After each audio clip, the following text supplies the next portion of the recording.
저는 닉네임 호피를 쓰고 있고요. 장석호라고 합니다. 2017년부터 암호화폐에 관심이 많아서 계속 투자하고 있는 투자가입니다. 아, 네. 제가 이제 4년 주기 해서 요거 차트를 한번 보면서 설명을 드릴게요. 네. 제가 지난 방송에서 지금 최저점 한 15,500에서 2배 정도 상승을 했고 31,000까지 찍었기 때문에 여기서 더 갈 수 있을 수도 있지만 하락도 가능하기 때문에 현금화를 준비해야 된다라고 제가 말씀을 드렸고 실제로 저는 일부 좀 현금화해서 했다고. 50대 50으로 맞췄다가 이번에 조금 조정이 오더라고요. 그래서 왔는데 경제 지금 최근에 미국 주식이랑 경제 흐름이 생각보다 너무 금융시장에 좋기 때문에 비트코인도 갈 거라고 생각을 해서 조금 추매를 했어요. 근데 이제 바로 SEC 규제 때문에 조금 떨어지긴 했지만 바로 또 다시 반등하면서 지금 3만 달러까지 회복을 했는데 제 개인적인 생각으로는 이따 뒤에 말씀드리기도 하겠지만 조금 더 긍정적으로는 보고는 있어요. 아, 좀 앞으로 상승, 단기적인 상승. 단기적으로. 예. 그렇게 보고 있군요. 그러면은 지금은 현금하고 그 투자 비율이 어떻게 되세요? 일단은 지금 원래 6대 비트코인 6 현금 4로 맞춰놨는데 비트코인 올라가면 한 7대 3으로 바뀐 것 같아요. 그 정도로 조정이 되셨군요.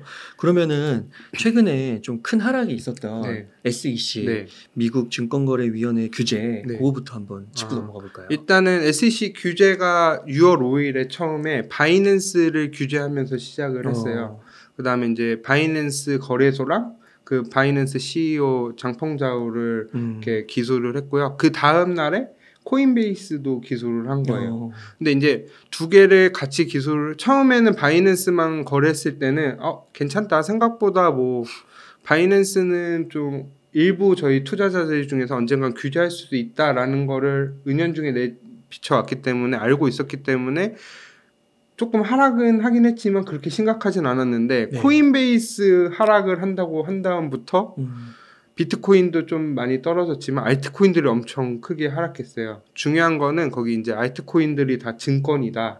미등록 증권을 판매했기 때문에 코인베이스를 기소했다라고 돼 있고 바이낸스의 경우는 좀 더 좀 세게 했던 게 미국 투자자들에게 바이낸스 거래를 지원하게 너네가 의도적으로 했고 노력도 안 했고 그 다음에 이제 뭐 내부 자금 갖다가 자금을 뭐 불법으로 사용했다 이러면서 막 자산 동결까지 요청을 했다가 지금 취소를 됐기 때문에 좀 바이낸스를 좀 더 세게 규제를 했는데 미국 증권거래위원회가 약간 우리나라로 치면 금융감독위원회 같은 건가요? 네, 금융감독원이죠. 아, 거기서 이제 주식 같은 거 이제 뭐 불법 거래가 있는 거 잡는 건데 그런 것처럼 얘네가 이제 바이낸스랑 그 다음에 이 코인베이스에 그런 요소들이 있다라고 기소를 한 거군요. 네, 기소를 했고요.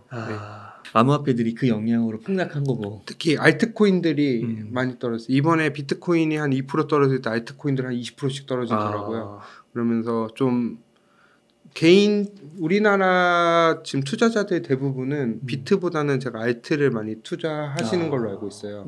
그래갖고 제가 계속 강조하면서 비트코인만 투자라고 했었지만 그래도 알트코인이 수익률이 더 좋기 때문에 그쪽을 많이 투자했는데 이번 하락 때문에 좀 많이 힘들어하시는 분들도 꽤 계시더라고요. 그렇군요. 그러니까 그 바이낸스랑 코인베이스를 똑같이 기소했기 때문에 어떻게 보면 공평하게 조사를 하는구나 라고 했는데 중요한 건 바이낸스의 그 CEO 자산을 동결하려고 했었어요. 그 쉽게 말하면 그거죠. 그 러시아가 전쟁 우크라이나 이제 침공하면서 전쟁 발생하면서 스위프트망을 차단시키면서 자금이 묶였잖아요. 그런 식으로 바이낸스의 자금을 묶으려고 했던 거고 그렇기 때문에 완전히 진짜 바이낸스를 제대로 더 세게 규제한 거고 제가 봤을 때는 그거 하면서 바이낸스만 왜 규제하냐라고 이야기가 나오기 때문에 이건 제 개인적인 내피셜인데 그래서 코인베이스도 그냥 같이 기소한 거 아닌가라는 생각도 좀 하고 있어요.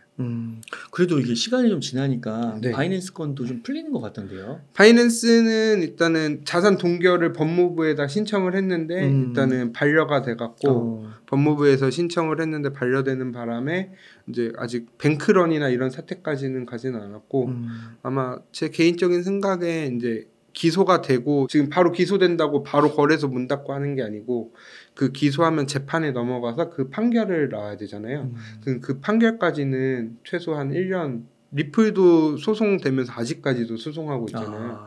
그렇기 때문에 소송이 단기간에 끝나는 게 아니기 때문에 일단 그거는 그거 이슈로 마무리되면서 끝나는 것 같아요. 근데 계속해서 또 중간중간 진동이 나올 수도 있겠네요. 항상 이제 저는 차라리 오히려 이러한 진동이 이제 거의 바이낸스 관련된 진동은 거래소가 폐쇄되기 전까지는 별로 이제 큰 영향은 없을 것 같고 나온다고 하더라도 요즘 흐름 봐서는 이제 크게 충격은 없지 않을까 생각하고 있어요. 그러니까 바이낸스가 완전히 뭐 최악의 경우 돈을 갖고 도망간다든지 뭐 그럴 일은 없겠지만 그런 식으로 도망을 간다든지 갑자기 문을 닫고 자금을 인출 안 해준다든지 뱅크런이 발생하는 한 좀 문제가 발생하는데 그런 거는 이미 충분히 대처할 거라고 생각을 하기 때문에 당분간은 그렇게 큰 이슈가 없지 않을까라고 생각하고 있어요. 그러니까 이번에 바이낸스도 거의 세계 최대 거래소잖아요. 1위 거래소죠. 1위 거래소잖아요.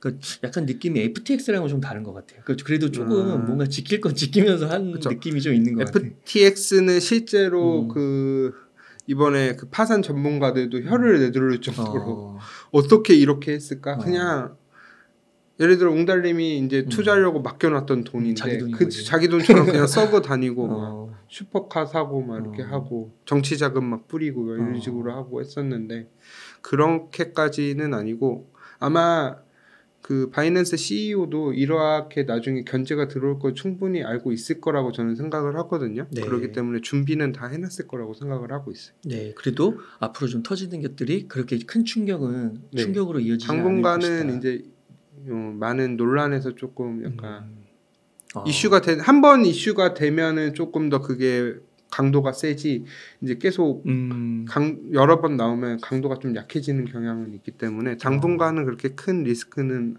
요인은 아니라고 생각을 하고 있어요. 그러니까 그런 이슈가 좀 나온다 해도 가격을 하락했을 때 그걸 좀 기회 삼아서 투자를 하는 건 어떻게 생각하세요? 저는 개인적으로 이번에 바이낸스 하락 왔을 때 좀 추매를 했어요. 그러셨군요. 조금 했고요.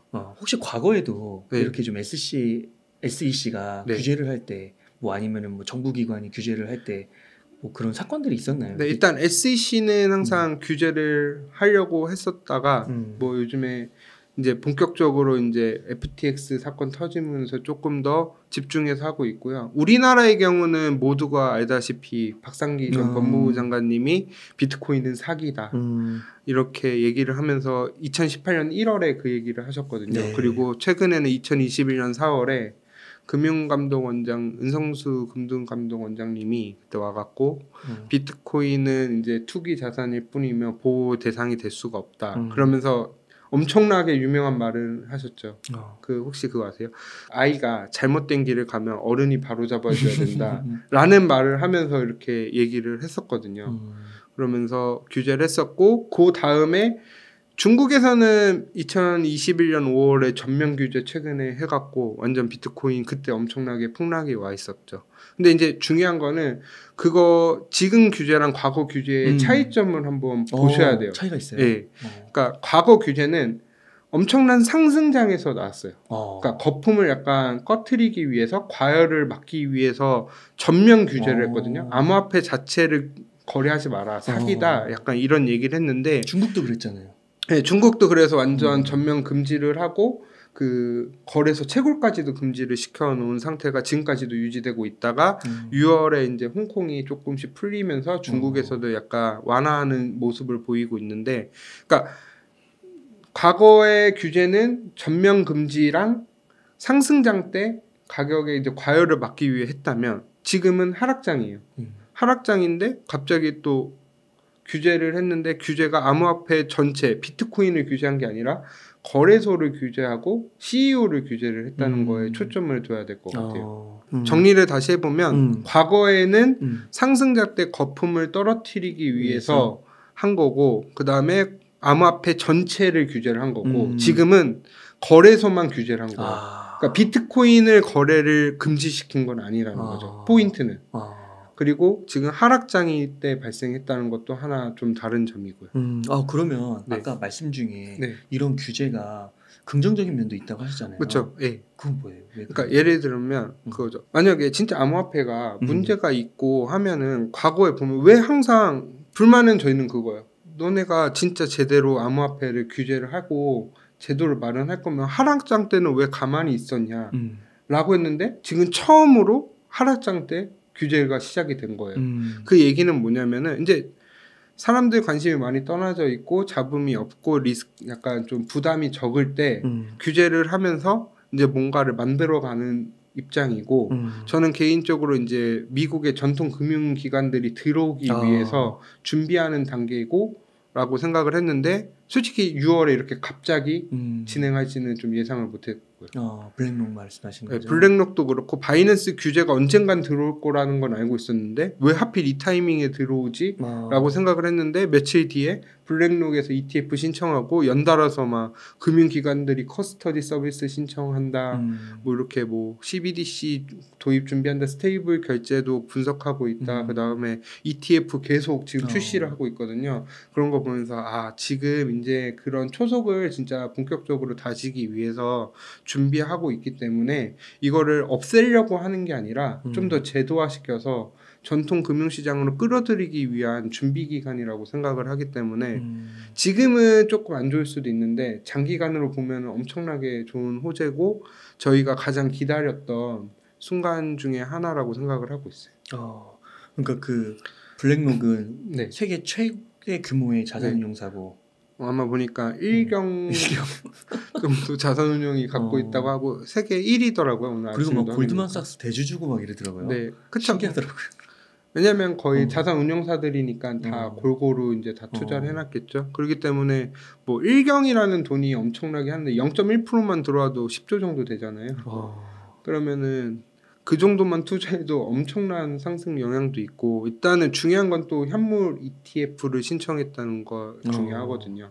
현물 ETF는 약간 롱이죠. 그러니까 현물 ETF가 왜 중요하냐면 지금까지 선물 ETF는 돼 있어요. 선물 ETF는 그냥 예를 들어 올라갈 건지 떨어질 건지 예측하면서 저희가 상승을 하고 올라갈 실제로 비트코인을 안 사도 투자할 수 있는 건데 현물 ETF는 실제로 현물로 사야 돼요. 네, 그렇기 때문에 현물에 대한 매수가 들어올 거기 때문에 그 고객들이 돈을 넣었으니까 네. 이거 비트코인 사주세요. 이러면은 이제 ETF는 그럼 비트코인을 사야 되는데 지금까지는 굳이 안 사도 올라갈 것 같아요, 떨어질 것 같아요. 거기에 예측에 투자하는 거기 때문에 네. 그리고 또 하나는 지금까지 ETF가 다 반려됐거든요, 현물. 근데 이제 블랙록이 ETF를 신청했으면은 얘는 진짜 된다. 왜냐면 지금까지는 이제 암호화폐 기관들이 대부분 했거든요. 근데 암호화폐 기관들을 보면은 네. 전통 금융시장 입장에서는 너네 뭐 하는 애들인데 ETF 아니야?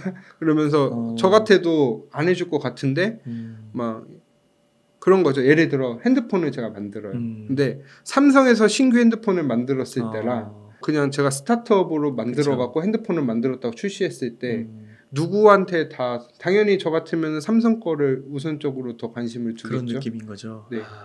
그러니까 뭐 피델리티 막 이런 데도 네. 규모가 엄청 크더라고요. 피델리티가 지금 4위인가 그런데 피델리티는 옛날에 알다시피 2014년부터 자기네들은 채굴도 하고 비트코인 사모기 시작했다. 야, 준비 다 끝마쳤네. 이미 제가 봤을 때는 전통 금융 시장들은 제가 왜 자꾸 전통 기관들을 얘기하냐면 이미 천문학적인 돈을 갖고 있고 이미 그분들이 비트코인을 돈이 된다는 걸 이미 자기네들이 느끼고 되기 때문에 일단은 돈이 되는 걸 알기 때문에 어쨌든 자기네들 포트폴리오나 이쪽 안으로 끌어들여서 하려고 하기 때문에 그래서 바이낸스나 이런 기존 거래소들 약간 좀 불법이라고 그들의 입장에서는 불법이라고 생각하는 것들을 몰아내고 본인들이 가져가야 될 거가 있기 때문에 조금 투자하는 사람들 입장에서는 좀 기분 나쁘죠.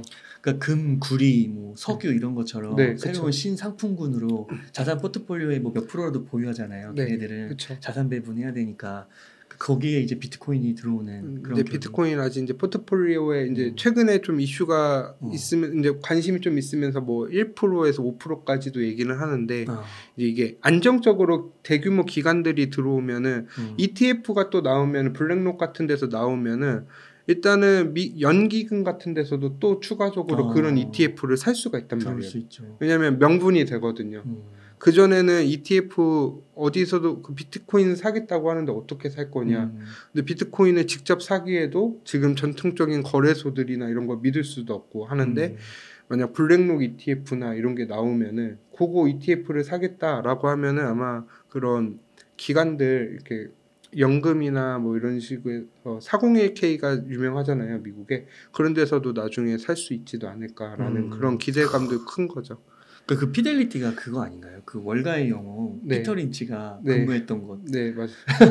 그러니까 와 거기 피델리티가 이제는 암호화폐도 2014년부터 준비했다. 아마 다 준비는 하고는 있었을 텐데 이제 시기랑 이제 제도랑 이런 걸 보면서 그리고 그 2014년도에는 비트코인이 없어져도 이상하지 않았을 때인데 지난 상승장 때 없어지진 않겠구나라는 거를 이제 확인하면서 지금 이제 인정을 받을 것 같아요. 그러니까 최근에 파월도 네. 비트코인인가요? 그 암호화폐 시장을 두고 좀 색다른 발언을 한 것 같더라고요. 그 하원 의장에서 이제 금융 이제 보고를 하려고 이제 하원 의회에 출석을 했는데 근데 정확히 말하면 그냥 지나가는 말로 한 건데 좀 확대해서 저희 투자자 입장에서는 되게 큰 기대 긍정적으로 보고 싶은 거지. 그러니까 정확히 말하면 암호화폐가 자산으로서 이제 어느 정도 가치가 있을 것 같다라는 걸 지나가는 말로 했는데 이제 우리는 이제 드디어 이제 근데 생각해보면 엄청난 발전인 거죠. 그동안에는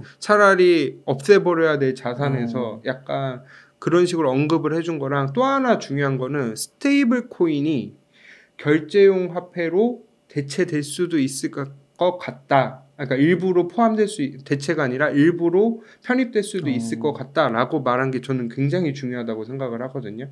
그러니까 CBDC가 지금 미국 그 연준에서 이제 준비를 하고 있고 우리나라도 한국은행에서도 CBDC를 하면서 전 세계 이제 중앙은행들이 CBDC를 중점적으로 이제 발행을 하는데 CBDC의 가장 큰 논란 중에 하나가 그럼 너네가 CBDC를 발행을 하면은 개인한테 직접 주면 은행들이 필요가 있을까?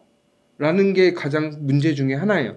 근데 연준 의장 발언을 통해서 예전에 그 얘기도 했거든요. 스테이블 코인이랑 공존을 할 수 있다. 라고 하면은 CBDC를 뭐 직접적으로 개인들이 쓸 수도 있지만 은행들의 스테이블 코인으로 그러니까 지금 전통적인 시장에서 보면 중앙은행이 시중은행에다가 돈을 주잖아요. 돈을 주고 그걸 가지고 대출을 해주면서 이렇게 시중에 이제 유동성을 공급을 하잖아요. 그런 식으로 CBDC를 중앙은행 쪽에 주고 시중은행에 주고 시중은행에서 스테이블 코인을 이제 기존에 있는 스테이블 코인을 실생활에서 쓸 수 있게끔 할 수도 있지 않을까. 물론 이게 뭐 식품이나 이런 걸 산다는 게 아니라 디지털 자산 이런 것들이나 뭐 게임이나 디지털 세상 속에서 뭐 디지털 작품들 이런 거 살 때도 쓰지 않을까라면서 저는 공존할 수 있다는 걸 한 번 더 확인해 줬기 때문에 중요하다고 생각을 하고 있습니다. 그러면 그런 신호가 암호화폐 생태계가 커지는 데 있어서는 긍정적인 거예요? 그렇죠. 일단은 스테이블 코인을 결제용이라고 얘기했던 것 자체도 중요한데 스테이블 코인을 발행하는 궁극적인 이유는 비트코인을 사기 위해서인 거예요. 지금은. 그렇기 때문에 무조건 CBDC도 처음 발행을 하면은 예를 들어 웅달님이 지금 CBDC가 발행이 됐어 우리나라에서 발행이 됐는데 그 CBDC를 지금 막 쓸까요? 안 쓰지 않을까요? 신용카드 잘 되고 그냥 카드 결제하면 되는데 그렇죠. 시간이 좀 걸리죠. 굳이 내가 CBDC를 써야 돼? 이거는 다 추적도 된다는데 블록체인으로 그럼 내가 이걸 써야 될까? 그러면은 그걸 써야 되는데 그럼 어떻게 정책 당국 입장에서는 그 CBDC 활용 방안을 높여야 되잖아요. 그거 할 수 있는 게 너는 CBDC 같은 코인도 살 수 있고 디지털 작품도 살 수 있고 게임 속에서도 쓸 수 있고 이런 식으로 화폐의 기능을 넓히려고 광고를 할 거란 말이에요. 그렇기 때문에 그런 자산에 암호화폐 시장에 좀 더 긍정적인 영향을 줄 거라고 생각은 하고 있어요. 근데 이게 꼭 그렇다는 게 아니라 그렇게 추측을 하고 있는 거고 어떻게 될지는 구체적으로 이제 나오는 걸 보고 난 다음에 아마 다시 한번 그때 되면은 말씀드리도록 할게요. 그러니까 현재 시점에서는 그러니까 이게 어떻게 보면은 새로운 현상이 벌어지는 거잖아요. 지금까지 역사에 없었던. 그러니까 이게 용어도 좀 어렵고 낯설고 그런 면이 있지만 이제 석호님은 여기 공부를 오랫동안 해오셨고 직접 투자도 현장에 계셨으니까 종합적으로 봤을 때는 뭐 파월의 발언이나 최근에 있었던 이런 일들이 암호화폐 생태계 쪽에는 긍정적으로 작동하고 있는 것 같다. 그러니까 규제라는 게 잘 봐야 되는 게 이거를 못하게 막으려고 하는 건지 아니면 이거를 키우기 위해서 제도를 만들려고 하는 건지를 잘 봐야 되는데 그러니까 막 사기나 불법 이런 거를 막는 거죠. 그러니까 불법을 막으면서 이제 긍정적으로 키우기 위한 소속이지 이거를 하지 마라라는 규제가 아니라는 거에 저희는 좀 더 중점을 둬야 된다고 생각을 하고 있어요. 예. 그러면은 그것도 궁금한데 왜 지금 규제를 이 시점에서 하는 걸까요? 일단은 제가 아침마다 이렇게 경제 이렇게 글을 간단하게 써요, 제가. 근데 쓰는데 그때 제가 3가지 이유로 했는데 거의 뇌피셜로 처음에 썼는데 몇 가지는 증명이 된 것 같고 그 2개만 얘기해 드리면 처음에 3가지인데 첫 번째는 중국 견제하기 위해서. 중국? 네, 중국이 6월 1일 날 그 이제 홍콩에서 일반인 개인 투자자들에게 이제 비트코인 암호화폐 이제 소매 판매를 시작을 하겠다고 얘기를 했거든요. 23년 6월 1일이요? 네, 얼마 전이네요. 네. 그것 때문에 뭐 올랐다는 얘기도 있었어요. 그렇기 때문에 그 상황에서 그걸 오픈하자마자 얼마 안 돼서 규제가 딱 들어왔고 그 다음에 2번째는 지금 부채 한도 협상이 끝났잖아요. 채권을 발행을 해야 돼요. 채권을 발행을 해야 되는데 돈이 보니까 지금 최근에 나스닥 올라가고 일본 주식 올라가고 우리나라 주식도 긍정적으로 올라가는 상황에서 이제 다음은 암호화폐가 무조건 올라가야 되는 상황이 맞거든요. 그런 상황에서 딱 규제를 하는 바람에 그럼 비트코인 투자하면 안 되겠네? 거기서 뭐 하지? SEC? 네, SEC에서 규제가 딱 들어오면서 그럼 암호화폐 지금 하면 안 되겠네? 위험하네? 그럼 뭐 해야 되지?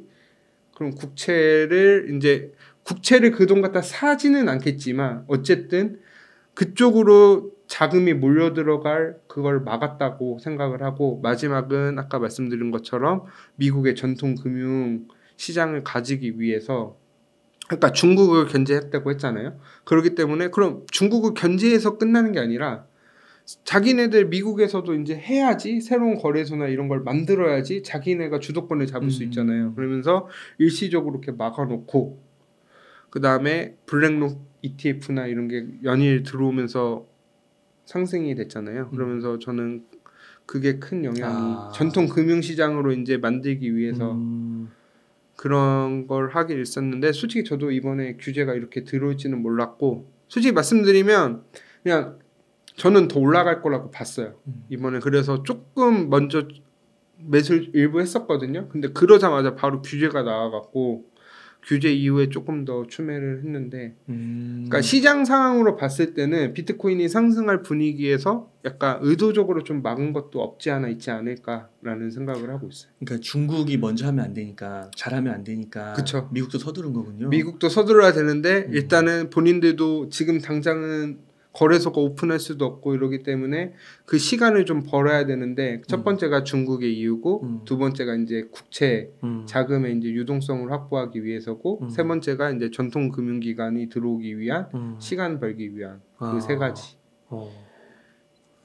그렇군요. 근데 이제 이거는 처음에 제가 규제 되자마자 뇌피셜로 썼었는데 일단은 그 마지막 그 전통 금융시장들 들어오기 위한 시간 버는 거는 아마 아니면 블랙록 ETF가 바로 들어오고 그 연달아서 계속 전통 금융시장들이 자꾸 들어오려고 하는 걸 봐서는 그거는 맞는 것 같다라는 생각을 되고 있는데 중국에 대한 뭐 견제 이런 거는 아직 뭐 그냥 추측일 뿐입니다. 결국은 그러면 그 뭐 정말 뭐 초장기는 어떻게 될지 모르지만 이렇게 기관들이 들어오면 돈이 들어오는 거니까 비트코인 가격은 많이 오를 수 있겠네요. 많이 오를 수 있는데 그렇다고 지금 최고점만 그 8천만 원 넘게 뚫고 바로 올라가기는 힘들다고 생각을 하고 있어요. 그 이유는 약간 뭐 경기 침체나 뭐 이런 그 이유는 그 이번 하락이 그러면 저번에 방송에 너가 말한 마지막 하락이냐라고 하면 저는 절대 아니라라고 얘기를 하고 있고 일단은 제가 요거 차트를 하나 더 보면서 말씀드릴게요. 지난번에 여기 단기 반등 차트 4년 주기 사이클로 제가 했는데 항상 최저점 이후에 상승했다가 한 번 더 하락을 했거든요. 그러면 여기 보면은 2015년도에는 중국 주식이 버블돼 갖고 한 번 더 빠졌고요. 2020년도에는 코로나 때문에 엄청나게 하락을 했어요. 이걸 보다시피 비트코인도 경제적인 거랑 굉장히 밀접한 관계가 있다고 저는 생각을 하고 그렇기 때문에 매크로적인 전체 금융시장에서 어떤 이슈가 한번 발생하기 때문에 그 한 번 더 하락을 할 거라고 보고 그게 한 2만 달러 전후 부근까지는 가야 되지 않을까. 물론 지금 블랙록 현물 ETF가 들어오면서 그 기대감으로 그렇게까지 하락은 안 할 수도 있어요. 그렇기 때문에 지난번에 그 2만 5천 달러까지 바이낸스 규제하면서 떨어졌던 그게 최저점일 수도 있는데 그 부분까지는 한 번 더 하락은 할 수 있지 않을까 충분히. 왜냐면 지금 미국이 경기가 당장은 좋아 보이지만 좀 약간 아직까지 침체 우려가 하반기로 갈수록 나온다는 것도 있고 저는 개인적으로 중국도 약간 리스크 요인이 돼 있고 그리고 저희가 또 금리를 또 계속 중국 경제 리스크? 네, 중국도 약간 좀 경제 리스크를 좀 더 비중 있게 보고 있고 IMF 보는 거예요, 중국에? IMF 그런 영상들 많더라고요. IMF까지는 아니고 그래도 좀 약간 조금 조정을 올 수 있는 명분까지는 충분히 줄 수 있다고 생각을 하고 그 다음에 지금 계속 금리를 올린다 그러잖아요. 근데 저는 솔직히 말하면 금리 더 올리면은 리스크가 어디서든 또 다시 터진다. 발생할 수 있기 때문에 충분히 조정을 한번 오기 때문에 저는 계속 올라가면은 비중을 또 다시 줄일 생각입니다. 아, 그렇군요. 그러니까 이게 되게 중요한 걸 수 있는데, 그러니까 지금 석호님께서 말씀하신 게 네. 25,000과 2만이 네. 온다라는 게 아니라 네. 그러니까 투자를 하실 때 좀 보수적이신 분들은 한 25,000을 생각하면 되고 2만을 생각하면 네. 되고 덜 보수적인 부분들은 25,000 생각하시면 네. 되고 그러니까 중요한 거는 한 번 더 하락할 여지가 있다고 그쵸. 보는 거기 때문에 각자의 성향에 맞게 그 범위를 정해서 조율하면 된다. 네, 그러니까 투자를 지금 갖고 계신 분들이 내가 100% 암호화폐 들어와 있는데 수익이 나 있는 상태면 그래도 현금은 조금 갖고 있어야 되는 게 맞는 거고 만약에 내가 현금만 다 갖고 있고 암호화폐 투자를 안 한다라고 하면 지금이라도 한 10% 정도 사서 이제 떨어질 때마다 조금씩 모아가고 이렇게 비중 조절을 하는 게 중요한 거지. 왜냐하면 제가 자꾸 비중 조절을 하는 이유가 뭐냐면 저는 비중 조절의 기준을 뭐냐면 제가 시장을 분석을 할 때 어느 한쪽으로 치우쳐지는지를 항상 봐요. 예를 들어 제가 비트코인을 많이 갖고 있으면 상승론자가 될 수밖에 없어요. 현금을 많이 갖고 있으면 하락론자가 될 수밖에 없어요. 그럼 그 두 개의 균형점을 찾기 위한 비율을 찾다가 저는 50대 50 아니면은 비트코인 6 현금 4 이 정도가 딱 적당하다고 생각을 한 거고 요거는 개인에 따라 다르기 때문에 어떤 분은 현금이 좀 더 많이 확보하시는 분들도 계시고 어떤 분들은 코인 쪽에 좀 더 많은 비중을 갖고 계신 분들도 있는데 그런 거는 개인의 성향에 맞춰서 조절해가면서 항상 객관적으로 봐야 되거든요. 어디 하나 치우쳐지지 않고. 네. 지금까지 내용을 한번 다시 정리해보면 그 SEC 규제가 거래소랑 CEO, 일부 사람 개인 CEO에 대한 기소지 암호화폐 금지가 아니다. 일부 알트코인들만 규제하는 거고 비트코인은 규제하지 않았다라는 게 중요한 거고 그거 따라서 지금 미국부터 시작해서 세계의 전통 금융기관들이 본격적으로 유입이 되기 시작을 했다. 그렇기 때문에 지금 당장은 안 좋고 단기적으로 반등을 할 수도 있지만 향후 한 2025년 다음 상승장으로 생각되는 사이클에 더 큰 상승을 기대가 된다라고 정리를 해볼 수 있어요. 그렇군요. 그러니까 여기 보여주신 요거 이미지 보니까 지금 저희가 여기 있는 거잖아요. 네. 근데 앞으로 금융 리스크나 경기 침체 아까 뭐 중국 이슈일 수도 있고 그렇죠. 미국 내 뭐 부동산 리스크일 수도 있고 여러 가지 이유가 있겠죠. 요새 살짝 눌릴 수 있지만 이제 궁극적으로는 이렇게 기관 자금이 들어오는 것 때문에 올라갈 그 것이다. 그 한 번에 하락 때 사놓으면은 저는 그 다음 상승장까지 팔 생각이 없어요. 그때는 그냥 현금 비중 지금은 비중 조절하는데 그때는 거의 현금이 극도로 낮고 그냥 홀딩하는 전략으로 갈 것 같아요. 그러면 그 최근에 그 SEC 규제 다음에 또 한 5% 10% 이렇게 올랐잖아요. 그리고 지금도 3만 불에서 되게 탄탄하게 버티더라고요. 그래서 그게 이제 블랙록에 아까 말씀해주신 그 비트코인 현물 ETF 신청 그리고 그 이후에 막 피델리티나 뭐 독일도 그렇고 막 전 세계적으로 막 신청을 하더라고요. 맞아요. 그런 게 주로 작용했다고 생각하시는 건가요? 일단 그게 일단은 큰 영향을 줬죠. 왜냐하면 바이낸스 규제하는 바람에 모든 사람들이 심리가 위축돼 있는데 블랙록 ETF가 나오면서 기관들이 계속 유입이 되니까 심리가 이제 살아나는 거죠. 그렇기 때문에 그게 엄청난 큰 상승을 준 거는 사실인데 더 중요한 거는 현재 미국도 그렇고 우리나라 그렇고 주식시장이랑 금융시장이 나쁘지가 않는 흐름이기 때문에 더 크게 올랐던 것 같아요. 단기적으로. 그리고 아까도 말씀드렸지만 원래는 봤을 때 다음에 비트코인이 올라갈 시기에 규제 개인적인 이슈로 떨어졌었잖아요. 그거에 대한 이제 되돌림으로 크게 한번 올라온 거고 여기서 조금 더 갈 수 있을 상황은 있는데 그때부터는 이제 조금씩 한 번 더 하락할 가능성도 있기 때문에 좀 지금 무리해서 추매하는 거는 절대 비추하고 있습니다. 개인적으로 제가 지금 2025년을 기대하는 이유 중에 하나는 제가 이건 개인적인 제 내피셜 중에 하나인데 25년? 네, 25년도에 왜 크게 상승을 할 건지 보면은 과거를 한번 복기를 해보면 2017년 12월에 CME라는 CBOE라는 미국 이제 선물 거래 기관들 대상으로 하는 선물 거래를 허용을 해줬어요. 그때 그 기대감으로 비트코인이 엄청 올라갔었어요. 기관들이 투자하니까 비트코인 엄청 올라간다라고 그때도 얘기를 했거든요. 물론 그거 들어오기 전에 엄청 2만 달러까지 찍고 조금 더 이제 왔다 갔다 하면서 올라가고 있었지만 결국에 하락은 했고요. 그 다음에 2021년에는 비트코인 선물 ETF가 나왔어요. 선물 ETF가 나오면서 드디어 비트코인 이제 ETF가 승인이 되기 시작하는구나 라는 기대감으로 비트코인이 또 한 번 올라갔어요. 크게. 마지막 불꽃을 태웠는데 결국에는 하락을 했거든요. 근데 저는 25년에도 비트코인 지금 현물 ETF가 본격적으로 이제 제도화되면서 그때쯤 아마 제도화되지 않을까 하면서 자금이 엄청 오르면서 자금 쏠림 현상이 나오는데 근데 중요한 건 ETF라는 거는 무조건 올라가서 뭐 현물 ETF이기 때문에 무조건 올라간다라고 생각하시는 분들도 계신데 결국엔 기관들이 오면 올라가게 되면은 또 매도가 나오면은 하락을 하게 되거든요. 그리고 역사상으로 봐도 그런 이슈들이 발생하고 나서는 항상 하락했어요. 그렇기 때문에 이번 비트코인 현물 ETF가 25년도나 24년도쯤에 실제 거래가 된다면 매우 크게 상승하는 긍정적인 효과도 있지만 반대급부로 그 이후에는 엄청난 하락을 또 경험할 수 있기 때문에 조심하셔야 된다 그때는.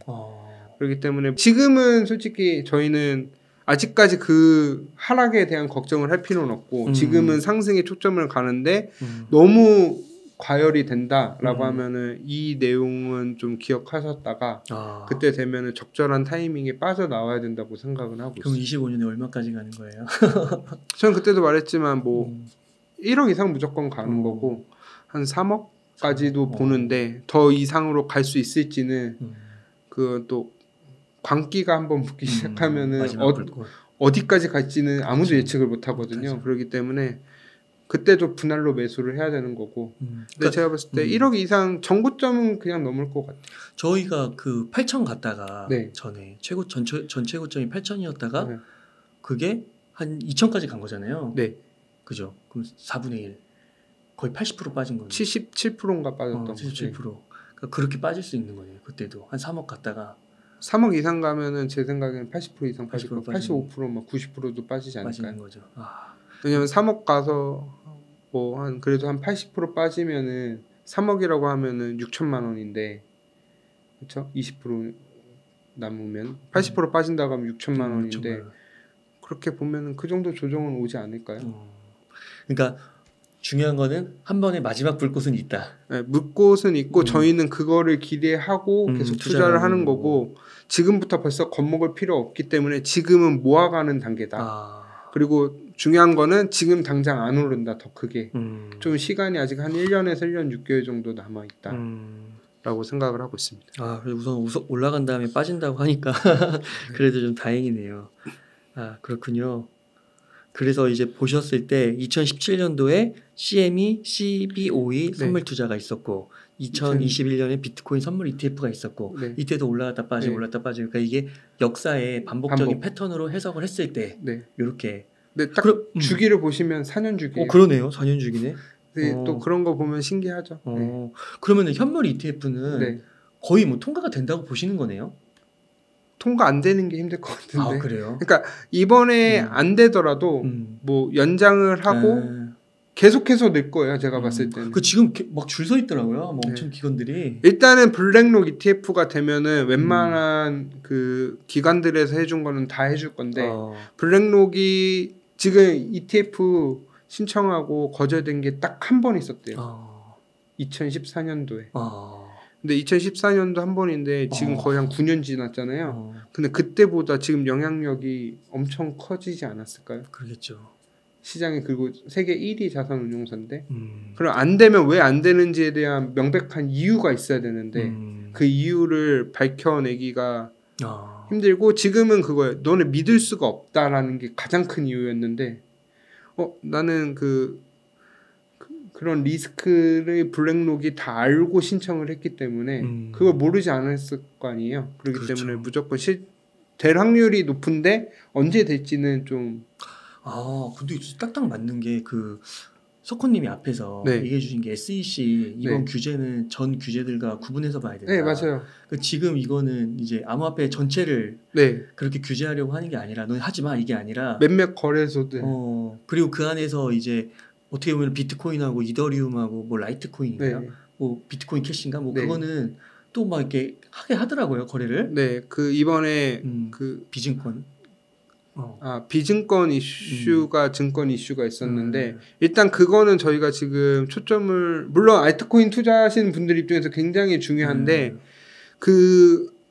지금 기존에 있는 알트코인들은 증권 비증권을 떠나서 거의 이제 상승하기가 크게 힘들 거예요. 몇 개 빼고는 진짜 살아남는 것들 빼고는 그렇기 때문에 지금 그래서 계속 비트코인만 투자하라고 강조를 했고 이더리움은 아마 자유로울 것 같은데 이더리움도 그 이슈가 있었어요. POS로 전환하면서 너네 스테이킹하면서 그거 증권성 있다라는 논란도 있었거든요. 지금 물론 잠잠하고 그 이슈가 없는 걸 보니까 그냥 별일 아닌 것처럼 넘어갈 수도 있는데 이더리움도 언젠가 또 다시 안 나오리란 보장이 없거든요. 그렇기 때문에 예전에는 그냥 알트코인들 버티면은 그냥 조금 그래도 상승할 거라는 희망이 있었는데 지금은 약간 거의 정리하려고 하는 분위기. 그러니까 그렇다고 해서 그걸 그냥 없애버려 이렇게 하는 게 아니라 그냥 시장에서 상승 못하도록 관심이 없게 그냥 자연스럽게 아마 죽이려고 할 거고 그렇기 때문에 물론 살아남는 일부 코인들이 있어요. 그런 코인들은 엄청나게 크게 상승을 할 거고 일부 종목들은 그런 기대감 때문에 올라가는 것도 있는데 그게 꼭 무조건 된다는 보장이 없기 때문에 저는 그래도 제일 중요한 비트코인만 투자를 해야 되고 제가 누누이 강조하지만 알트코인은 이제 계속 새로운 게 또 나올 거거든요. 대기업에서. 그럼 그런 것들 투자하면은 더 좋지 않을까. 구글 코인, 월드 코인 뭐 이런 거 나오던데. 아마 근데 구글 코인 그런 데서 이제 직접적으로 발행할지는 이제 지켜봐야 되는 건데 아니면 제2의 구글, 제2의 아마존, 뭐 제2의 테슬라 이런 거를 이제 찾아야 될 시기가 이제 다음에 오지 않을까라고 생각을 하고 있어요. 야, 그렇구나. 소코님이 그때 얘기하실 때는 그냥 그런가 보다 하고 넘어갔는데 현실에서 딱 왜 비트코인만 사라고 했는지 그게 확 와닿네요. 그렇죠. 이번에 경험을 해봤으니까 이제 좀 더 피부로 와닿는데 저는 그러니까 이게 저는 경험을 2018년도에 큰 하락을 하고 ICO들에서 너무 많이 크게 다쳐봤기 때문에 알트코인들의 신뢰가 없고 투자를 하더라도 이게 기술적으로 뭔가 될 거기 때문에 투자하는 게 아니라 상승할 요인이 있기 때문에 제가 투자를 한 거지 아직까지 제가 기술력 믿고 투자하는 거는 없어요. 그러니까 막 에이다나 카르다노 이런 거 좀 들어봤는데 다 상패더라고요. 근데 이제 상패하겠다라고 하는 데도 있고 하는데 솔직히 좀 충격이었던 게 이번에 왜 SEC가 기존 알트코인 투자하신 분들한테 충격이었냐면은 이 솔라나 그다음에 뭐 폴카다, 매틱, 뭐 폴리곤 같은 것들 펀더멘트 되게 좋다라고 했던 코인들이 다 증권성으로 규제가 되니까 사람들은 충격을 받은 거야. 예를 들어 저희가 뭐 예를 들어 SK 하이닉스 뭐 이런 데들 좀 우리나라의 우량 기업들이라고 생각했던 데들을 다 규제한대요. 그러니까 삼성전자만 빼고 다 규제한대요. 예를 들면 지금 약간 그런 느낌이거든요. 그러니까 패닉이 온 건데 물론 기존 코인들이 지금 아직 보여준 게 제대로 없다고 저는 생각을 해요. 물론 일부 기술들을 가지고 뭐 여러 가지 뭐 NFT도 발행하고 이런 것도 있긴 하지만 아직 저는 진짜 그렇게 실생활에 활용되기까지는 아직 좀 뭔가 이렇게 좀 더 제도화가 되고 비트코인이 어느 정도 자리 잡고 난 다음에 나온다고 항상 생각을 하고, 닷컴 버블도 한번 생각해 보시면 닷컴 버블 때 엄청난 붐이 일어났다가 터지고 나서 네. 제대로 된 이제 기업들이 탄생하고 했잖아요. 아, 이번에도 비슷한 거군요. 다 똑같은 것 같아요. 역사는 반복되는 것처럼. 똑같은 거구나. 네. 근데 그렇게 그런 상황 속에서 어떻게 보면 이제 비트코인은 네. 어떻게 보면은 진짜 말씀하신 대로 이제 너는 살려줄게 뭐 이런 거 같은데 너는 해봐. 그러니까 그거죠. 그러니까 다른 건 모르겠고, 그리고 중요한 거는 비트코인 ETF예요. 그러니까요. 알트코인 ETF가 아니에요. 그러면은 진짜 다른 건 하나도 안 들어가나요? 네, 비트코인만. 아, 그래요? 네, 그러니까 중요한 거예요, 그게. 아, 섞이는 게 아니에요, 비율로? 네. 야, 비트코인만. 그걸 이제 파생 상품으로 나중에, 그러니까 순서가 있어요. 그 현물 ETF가 나오고 ETF가 확산되면서 이제 은행이나 여러 기관들에서 쓰고 그렇구나. 이제 충분히 확보가 되면은 거기서 비트코인 몇 프로, 그렇죠, 이제 이더리움 그렇죠. 몇 프로 넣으면서 파생 상품을 이제 그렇죠, 만들면서 그렇죠. 새로운 상품을 개발하면서 그게 나중에 되는 건데, 지금은 비트코인 ETF예요. 비트코인만 인정해 준 거예요. 그렇구나. 야, 그러면은 거기 넣으면 진짜 비트코인으로만 다 들어가는 거네요. 그렇죠. 야, 그렇구나. 그래서 제가 비트코인만 이제 몰리는 건 흡성대법이라고 하는데, 그걸 이제 비트코인 도미넌스라는 개념이 있어요. 비트코인은. 도미넌스. 그래서 제가 오늘 지배력 뭐 이런 건가요? 좀 비트코인 도미넌스 차트를 하나 준비해왔거든요. 네. 그게 아마 이번 SEC 규제랑 향후 시장에서도 좀 유의미하게 봐야 될 것 같아서 제가 도미넌스 차트를 한번 준비했습니다. 네. 비트코인 도미넌스는 쉽게 생각하면은 전체 암호화폐 시총에서 비트코인이 얼마큼 차지하는지 시총을. 비율을. 예를 들면은 달러 인덱스 같은 경우도 여러 가지 보면은 그렇죠. 전체 비중 중에서 유로화가 몇 프로 차지하고 엔화가 몇 프로 차지하고 이런 거 있잖아요. 맞아요. 그런 것처럼 요 비트코인 대 알트코인, 그러니까 비트코인이 얼마나 시총에 차지하고 있는지에 대해서 나오는 건데, 처음 보시는 분들도 있기 때문에 제가 2017년 이전에는 알트코인들이 거의 없었어요. 왜냐면 제가 2017년 처음 투자했을 때 빗썸에 알트코인들이 한 6, 7개, 8개 이 정도밖에 없었어요. 그다 기하급수적으로 늘어난 건데. 그때 뭐 이름이 뭐였어요? 생각나시는 혹시 있으세요? 퀀텀, 비트코인 캐시, 리플 뭐 이 정도. 에이다도 없었어요 그때는. 에이다는 이제 2017년도에 이제 생긴 거고. 비트코인 도미넌스 차트에 대해서 설명드리면, 일단 100%는 넘을 수가 없겠죠. 그렇기 때문에 여기 보시면 2017년 3월인데 여기 처음 이더리움 가격 상승 및 ICO인데, 저희가 아까 제가 달러 인덱스를 말하면서 무슨 비중이 높냐라고 되게 강조를 했잖아요. 암호화폐에서 시총 2위가 이더리움이에요. 그러니까 이더리움의 가격이 급등하면은 도미넌스 가격이 내겠죠.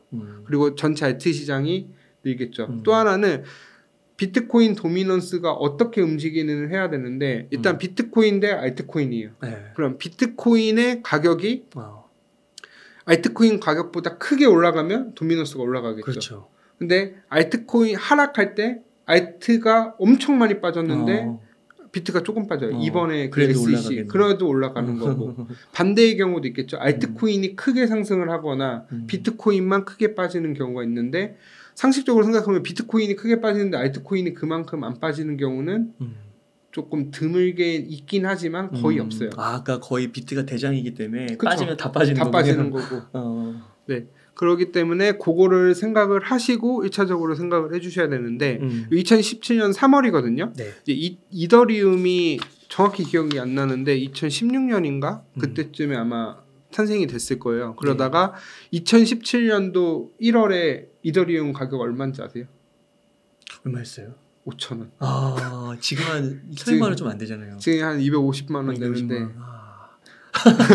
그렇구나. 그 가격이 이제 엄청나게 상승이 시작한 거예요. 급등하기 시작하고, 그 다음에 2017년도, 16년도, 17년도 걸치면서 ICO 붐이 엄청 일어났어요.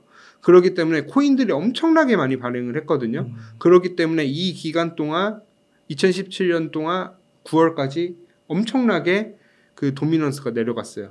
그러니까 도미넌스가 또 다른 요건이 떨어지는 요건을 보면은 새로운 코인들, 비트 대 알트잖아요. 그러니까 알트는 계속 늘어날 수가 있잖아요. 비트는 한정적인데 근데 알트가 계속 늘어나면은 또 비트코인 그 도미넌스도 내려가잖아요. 그렇죠. 돈의 양은 정해져 있는 거니까.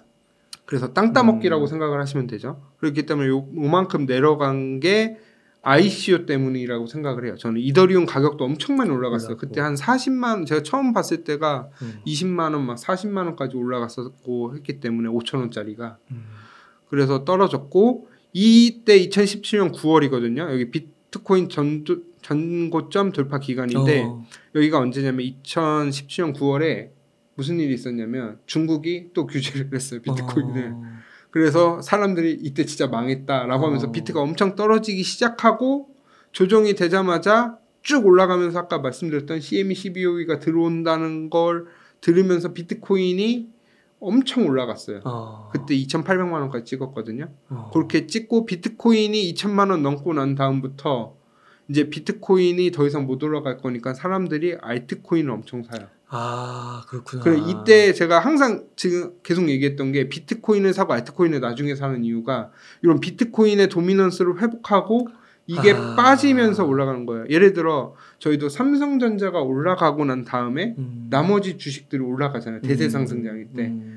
코인도 똑같아요. 비트코인이 먼저 요 도미넌스 회복하는 기간 동안 올라가고 비트코인이 충분히 올라가니까 그 자금들이 비트코인은 조금씩 빠지면서 근데 알트코인들이 너무 올라가기 때문에 사람들은 알트가 올라가니까 하락장이라는 걸 못 느끼고 있는 거죠.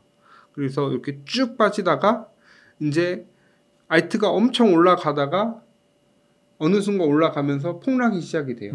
그렇게 비트코인이랑 같이 폭락이 시작되고 하락장이 시작되면서 도미넌스가 다시 회복을 해요. 이렇게 약간 올라갔다 내려갔다 하다가 비트코인 이제 하락장 기간을 거쳐서 올라가요. 그리고 여기 위에 꼭지에서는 제가 그러니까 사람들이 하락장에서는 비트코인을 모으는군요. 당연히 대장주를 먼저 모아야 되겠죠. 그러니까 올라가는구나. 그러니까. 그리고 하락장 때 왜 비트코인만 사는지는 아세요? 하락장 때? 그냥 생각을 해보시면. 그거 제일 안전하니까. 그러니까 개인이 못 사요. 기관이나 돈 있는 사람들이 비트코인을 사겠지 알트코인을 안 살 거 아니에요. 하락장 때 항상 최저점일 때는 항상 기관들이나 이렇게 준비를 해온 거구나. 준비하신 분들이 사겠죠 그때 그리고 돈도 많으신 분들은 계속 살 수 있으니까. 주식이나 부동산도 하락장 때 현금 많은 분들이 사는 거잖아요. 똑같아요. 그런 식으로 하락하면서 올라가고 여기에 지금 작성은 안 했는데 여기서 이제 고점을 찍고 내려갔잖아요. 요때 무슨 일이 있었냐? 이때는 이제 여기 위에 순간적으로 고점에 갔을 때 그때 솔라나랑 뭐 이제 폴카다 아까 그 말씀드렸던 유명하다고 했던 알트들이 대량으로 나오면서 이제 비트코인 점유율이 다시 하락했다가 이때가 2020년 9월인가 그때쯤이었을 거예요. 그때부터 이제 다시 비트코인 그 8천만 원 갈 때 가고 8천만 원쯤 올라간 다음에 다시 똑같이 반복적으로 알트코인이 엄청 상승하면서 쭉 내려왔다가 이 하락장이 시작이 되면서 비트코인 다시 올라가고 작년에 비트코인 2.0 이슈가 있었거든요. 이더리움 2.0 이슈가 있으면서 이더리움은 상대적으로 강세를 보였어요. 그렇기 때문에 도미넌스가 상대적으로 하락을 했고 지금 최근에 비트코인이 엄청 급등을 했잖아요. 그러면서 도미넌스가 갔기 때문에 이런 식으로 큰 흐름이 되고 이 도미넌스가 어느 정도 회복이 된 다음에 다시 알트코인 장세가 오기 때문에 이게 충분히 회복이 돼야 된다라고 생각을 하고 있어요. 한 56, 60 가면은 지금이 50%를 돌파했거든요. 51% 좀 넘었는데 최소 60%까지는 가야 된다고 보는데 또 하나 보셔야 되는 게 옛날에는 여기 보면 1차적으로 이제 내려갔잖아요. 고점이 내려간 이유는 알트들이 많아진 것도 있고 그 다음에 스테이블 코인 시총이 너무 높아지기 때문에 비트의 최종 도미넌스는 옛날처럼 막 7, 80%까지 가기는 힘들 건데 그래도 어느 정도 조금 더 올라가기 때문에 비트코인이 좀 더 상대적으로 강세나 아니면 덜 빠지던지 그렇게 하면서 도미넌스를 어느 정도 회복을 해야 된다.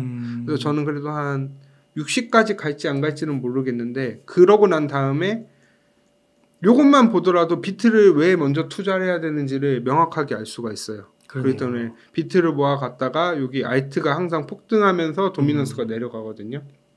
그러니까 이 지금은 또 알트를 규제하고 있으니까. 그렇죠. 비트는 도미넌스가 더 올라가야 되고. 실제로 보시면 여기 지금 봉이 쭉 올라갔잖아요. 네. 이번에 SEC 규제하면서 비트코인 아까 2% 빠질 때 알트도 20% 빠졌다고 했잖아요. 그러니까 당연히 도미넌스가 올라갈 수도 있고 여기 보면 어떻게 차트적으로 보면 저항선을 그냥 뚫었다고 보거든요. 네. 그런 식으로 보면은 오히려 또 올라갈 가능성이 더 높고 그리고 상대적으로 심리가 비트코인에만 쏠리게 되면은 비트코인만 올라가요. 그걸 이제 비트코인 흡성대법이라고 얘기를 하거든요.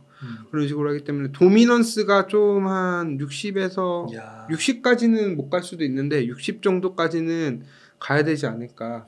만약 그 60이라고 하면 60대까지는 비트코인을 모으다가 그때 이제 살아남은 알트로 딱 갈아타서 알트에서 한 번 더 수익을 거두고 이때 떨어졌을 때 조금 뒤늦게 타더라도 순환매로 가거든요. 그러면은 농담으로 알트코인 중에 순환매. 네. 그러니까 농담으로 뭐라고 얘기를 하냐면 알트 상승장 가면은 이걸 왜 샀냐 이유가 어제 안 올랐어. 진짜로 실제로 그런 경우도 많아요. 그럼 다음날 올라요? 네. 왜냐면 주식도 보시면은 전체 시장에 어디 하나가 올라가고 나면은 돈이 많으니까 여기 이제 팔고 다른 데 섹터로 옮겨가잖아요. 대세 상승일 때. 그러기 때문에 항상 알트는 나중에 사도 기회는 얼마든지 있다. 그리고 알트코인 종류도 엄청 많기 때문에. 그렇죠. 그리고 지금은 더 중요한 거는 뭐가 살아남을지 모르기 때문에. 맞아요. 그리고 아마 내년에 또 새로운 코인들 나올 수도 있고. 진짜 불장 한번 오시면 그때 알트도 한번 얘기 좀 해주세요. 근데 알트 중에 맨날 비트코인 얘기만 하셔가지고. 근데 알트는 좀 조심스러운 게 종목 추천처럼 될 수도 있어갖고 일단은 그러니까 나중에 불장 끝날 때. 그러니까 불장 끝날 때가 아니라 비트 많이 올랐을 때. 그 얘기는 해드릴 수 있을 것 같아요. 이제 알트를 슬슬 투자해도 괜찮을 것 같은 시기가 되면은 그거는 말씀드릴 수 있고 지금은 제가 도미넌스 차트를 갖고 온 이유는 도미넌스가 앞으로 조금 더 올라가야 된다고 생각을 하고 있고 그렇기 때문에 상승 하락을 떠나서 비트코인 도미넌스로 올라가야 되기 때문에 비트코인만 매집을 해야 되는 거고 제가 왜 알트코인을 나중에 사야 되는지에 대해서 도미넌스 차트가 가장 잘 보여준다고 생각을 해서 요걸 한번 준비해 봤습니다. 네. 좋습니다. 그러면 저 한 가지 궁금한 게 요 반감기 요거에서 질문을 좀 드리고 싶은 게 그 반감기가 내년 4월인가요? 지금 어제 제가 들어가서 보니까 이게 해시율에 따라 조금씩 바뀌는데 3월에서 5월 사이에요. 그리고 반감기 차트에서 제가 하나 더 말씀드리고 싶은 게 뭐냐면 반감기 이후에 한번 하락했어요. 이게 봉이 되게 작아 보이는데 이때도 한 30% 빠졌을 거예요. 그리고 이때도 보면은 반감기 전에 빠졌어요. 그러니까 반감기 전후를 기준으로 한번 빠져요. 그걸 항상 기억을 하셔야 되는데 저는 개인적으로 반감기가 내년 3월에서 5월이면은 경기 침체가 만약에 하반기 올해 저는 하반기나 내년 초 늦어지면 내년 초라고 생각하거든요. 그럼 그 시기랑도 좀 맞아 떨어져요. 그렇기 때문에 이 반감기 정고점 근처에서 왔다 갈 수 있기 때문에 그리고 항상 올라간다고 하더라도 여기서 계속 올라가도 20%씩은 계속 빠져요. 여기 빨간 색깔 봉들 보이잖아요. 그렇구나. 이게 되게 작아 보이는데 20-30%씩 빠져요. 그렇구나. 심하면 한 40%까지도 빠지고. 근데 중요한 건 뭐냐면 저점에서 샀으면 버틸 수가 있거든요. 그렇기 때문에 제가 걱정은 안 하는데 지금은 요 밑에 라인들이거든요. 올라갔다 내려갔다 엄청 변동성 심해요. 그렇기 때문에 지금 멘탈을 잘 잡고 꾸준히 매집을 해야 되는 거고 내년 이후에는 솔직히 말하면은 올라가서 떨어지는 거기 때문에 밑에서 사놨으면은 크게 영향이 없어요. 그 반감기가 좀 이제 많이 노출이 돼서 좀 일찍 올 수 있다 이런 말은 어떻게 생각하세요? 막 한 6개월 일찍. 반감기는 일찍 올 수가 없어요. 그러니까 반감기 효과. 효과. 그래서 내년 초, 막 내년 1월 1일부터 시작된다 이런 의견도 있더라고요. 그 얘기도 있고 또 하나는 모든 사람이 알고 있는데 반감기대로 갈까? 라는 말이 되게 많이 질문을 많이 해요. 그 오래 되신 분들도 그런 회의감을 갖고 계신 분들도 있는데 그냥 지나가는 사람 붙잡고 비트코인 반감기에 대해서 아세요라고 하면 몇 명이나 알까요? 아니, 지금 냉정하게. 그러게요. 잘 모를 것 같으네요. 그러니까 저희는 암호화폐 관심 있고 투자하는 사람이기 때문에 이건 기본적인 개념이다라고 생각을 하지만 전체 시총에서 1%도 안 돼요 지금. 지식의 저주에 갇힌 거구나. 너무 많이 알고 있어. 우리는 다 알고 당연하다고 생각을 하는데 이게 똑같이 돼? 그러다 보니까 똑같이 돼? 안 될 것 같아. 그렇기 때문에 역사가 계속 반복된다고 생각을 하거든요. 그 이유 중에 하나가. 그럴 수 있겠네 진짜. 그렇기 때문에 제가 지금 또 하나 이유는 기관들이 아직 안 들어왔어요. 저는 이 반감기는 다음 상승장 이후에는 거의 영향이 없을 거라고 봐요. 왜냐하면 기관들이 조정을 하고 이제 투자를 하고 하기 때문에 반감기 이슈가 물론 계속 될 수도 있지만 그때는 반감기가 제대로 작동할지 의문이 드는 거를 고려를 해봐야 되는데 지금 반감기가 똑같이 작동할지 안 할지에 대한 고민보다 차라리 비트코인 반감기가 그대로 따라간다는 조건으로 놔야지 승률이 더 좋지 않을까라고 생각을 하고 있어요. 야, 지금 그래도 이게 변동성이 상당히 크잖아요. 주식에 비하면. 엄청 크죠. 엄청 크죠. 그러니까 그만큼 또 기회는 있는 거고 또 보실 때 오랫동안 투자를 해오셨으니까 그런 멘탈과 어떻게 보면 마인드를 잡으실 수 있는 힘이 다른 상대적으로 있으신 거고 앞으로 자주 모셔야 될 것 같아요. 자주 불러주시면 뭐 솔직히 말하면 여기서 지금 이런 분석 같은 경우는 되게 어떻게 보면은 암호화폐 좀 오래 투자하신 분들 입장에서는 되게 저거 별거 아닌데 뭐 와서 얘기를 해라고 하는데 그래요? 왜냐면 제가 봐도 이거는 되게 기본적인 거라고 생각을 하기 때문에 다 생각을 하는데 어쨌든 지금 웅달책방 거기 보시는 분들도 보면은 이제 막 코인을 접하신 분들도 많이 있고 이렇게 생각을 하기 때문에 근데 지금 느낌이 관심이 많아졌어요. 많아졌는데 이제 올라가니까 많아진 거고 다시 가격 한 2만 불 떨어지면은 그래 비트코인은 사기야 또 이런 얘기가 또 나올 거기 때문에 그리고 이제 전통 금융 기관이 들어오고 본인들이 홍보를 이제 할 거예요. 그러기 그 전까지는 지금 솔직히 말하면 암호화폐에 대해서 물어보면은 들어는 봤는데 뭔진 모르겠고 사기라는 이미지도 아직도 강하고 그렇죠. 알아도 사는 홍보는 또 못할 수도 있고 바이를 못할 수 있고 그렇기 때문에 저는 요 4년 주기는 그래도 보면서 사이클대로 움직일 거고 실제로 움직였어요. 비슷하게 요거를 한번 보시면 제가 이게 반감기 차트를 그때 분석을 한 건데 여기서 고점 대비 올라가고 85% 빠졌거든요. 86% 빠지고 84%가 빠지고 그 다음에 77% 빠졌었거든요. 5배, 10배 상승하고 근데 이때는 막 예전엔 시총이 작으니까 더 크게 상승을 했는데 근데 128배. 중요한 거는 이 반감기 하락 기간이 거의 1년에서 1년 2개월이에요. 다 똑같이 지금 딱 그 기간이 딱 걸쳐 있어요. 1년 2개월? 그러니까 최고점 찍고 최저점 찍었을 바닥이. 그게 1년 2개월. 1년에서 1년 2개월. 그러니까 12개월에서 14개월. 조정 기간이 비트코인만 기준으로.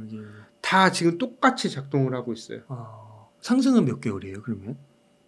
저점 대비 상승은 계속 상승인데 사람들이 이제 체감을 못하는 거죠. 왜냐하면 고점에서 물려 있는데 항상 상승장과 하락장의 기준은 내평단이잖아요. 그렇죠. 비트코인 최저점 기준으로 한 게 아니라 솔직히 말하면 비트코인 지금 최저점 기준으로 봤을 때는 상승장이 맞죠. 하지만 내가 평단이 이미 고점에서 샀기 때문에 그 평단까지 가기 위해서는 최고점을 넘어야 된다는 느낌이 있고 적어도 한 5만 달러까지는 가야 되지 않나 라는 생각을 가기 때문에 주기로 움직이고 있어요. 그러니까 이게 심리가 사람들이 뭐 똑같이 가겠냐라고 계속 얘기를 하지만 똑같이 움직이고 있는데 그거를 외면하느니 그냥 받아들이고 안 갔을 때도 물론 대책은 세워놔야죠. 그러니까 이게 큰 그림으로 보니까 맞네요. 그렇죠. 그러니까 지금 그 말이 되게 핵심이었던 것 같아요. 지금 어떻게 보면은 상승장일 수도 있는 거잖아요. 상승장이죠. 제 입장에서는 솔직히 말하면 상승장이에요.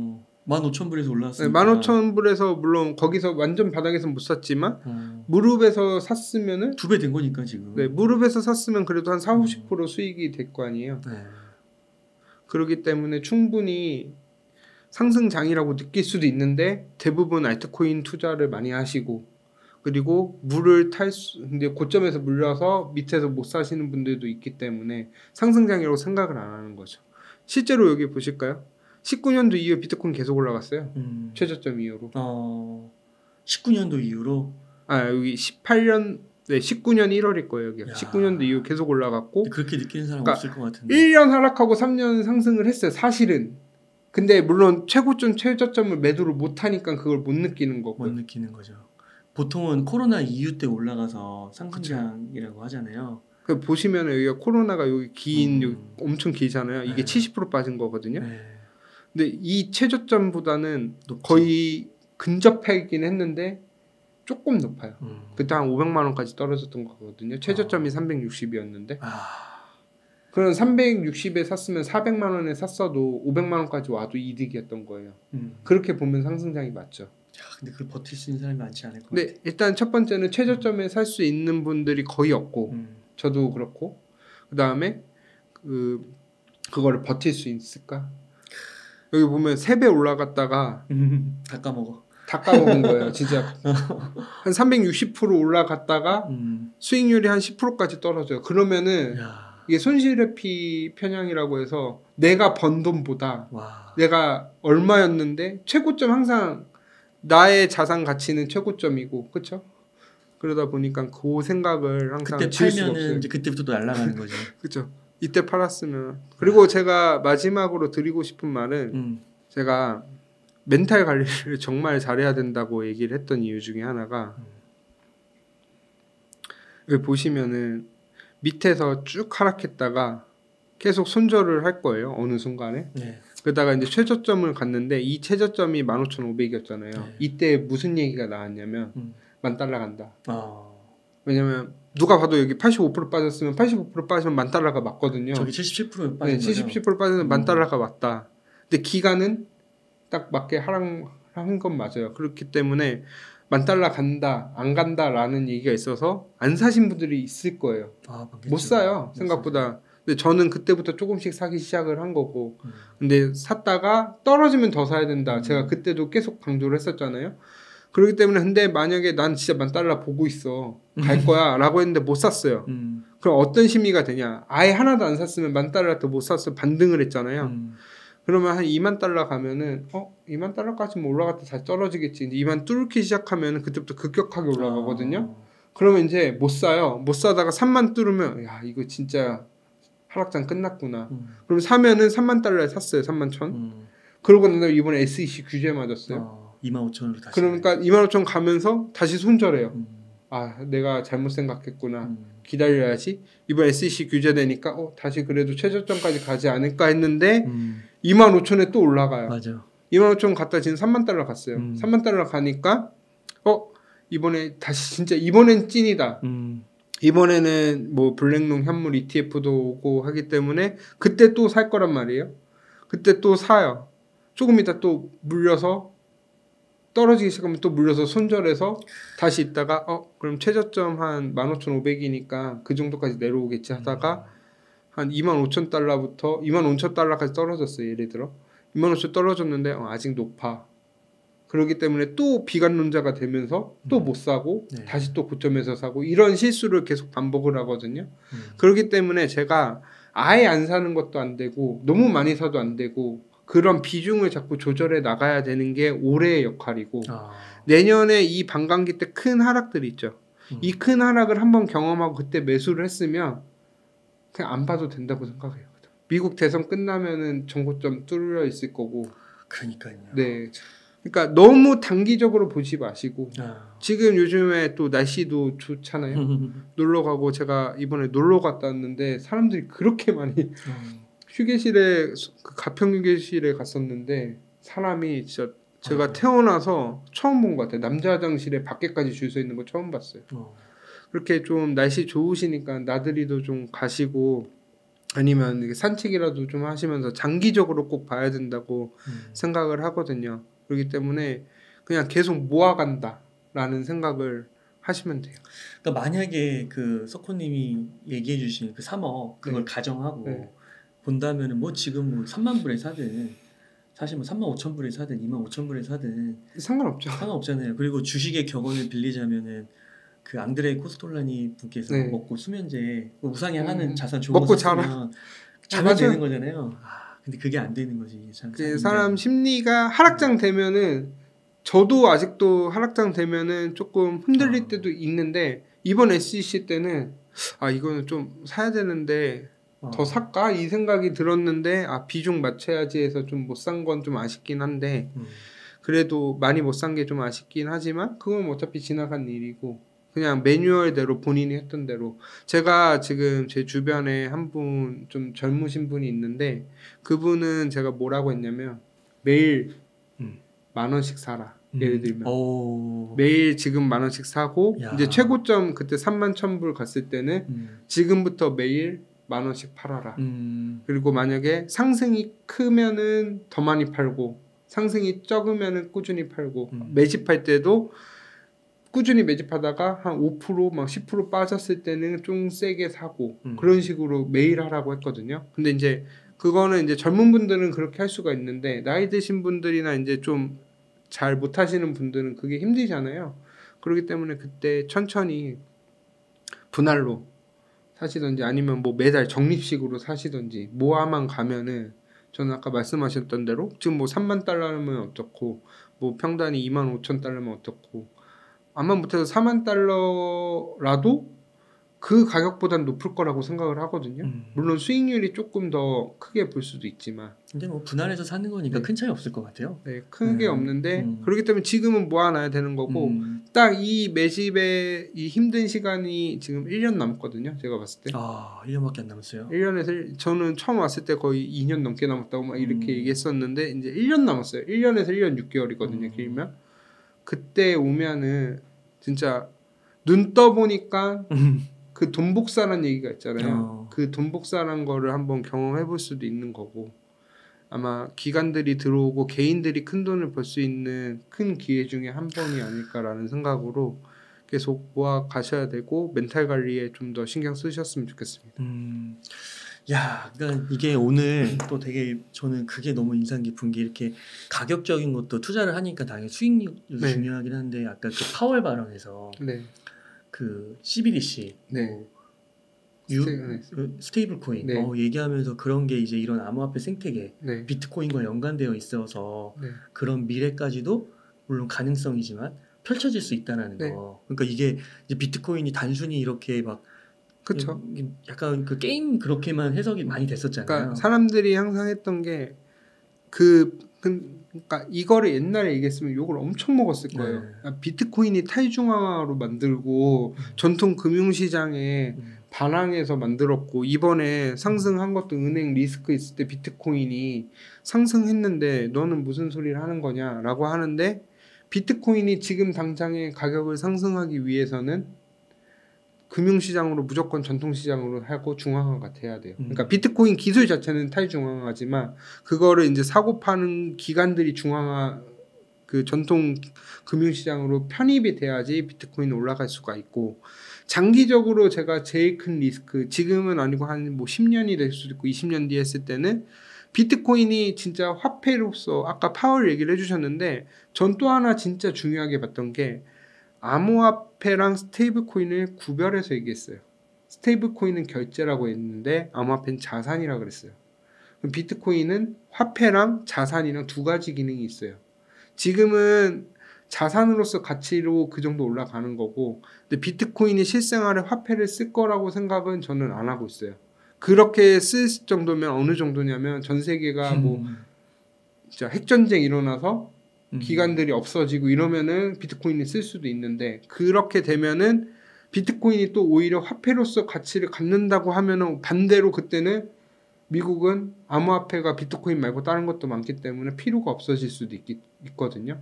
그렇기 때문에 지금은 자산으로서 좀 더 가치를 좀 더 두고 아마 단기적인 어떻게 1, 2년이잖아요. 이게 당기면 당길 수도 있는데 저희는 약간 이쪽에 더 집중을 해야 되지 않을까. 개인적으로는 비트코인으로 결제를 하는 게 아까워요. 그렇죠. 그냥 자산으로 갖고 싶어. 그러니까 결제용으로 대해서는 나중에 계속 또 이슈가 나올 거예요. 근데 지금은 그런 쪽보다 전통 금융기관들이 비트코인을 제도화하려고 움직이고 있고 그게 이제 추측만 되어 있던 게 눈으로 보이고 있기 때문에 우리가 조금 떨어지더라도 마음 편안하게 할 수 있는데 더 무서운 거는 기관들이 매집하기 위해서는 싼 가격에 더 매집을 하고 싶을 거 아니에요. 네. 그렇게 하면 더 흔들 거거든요.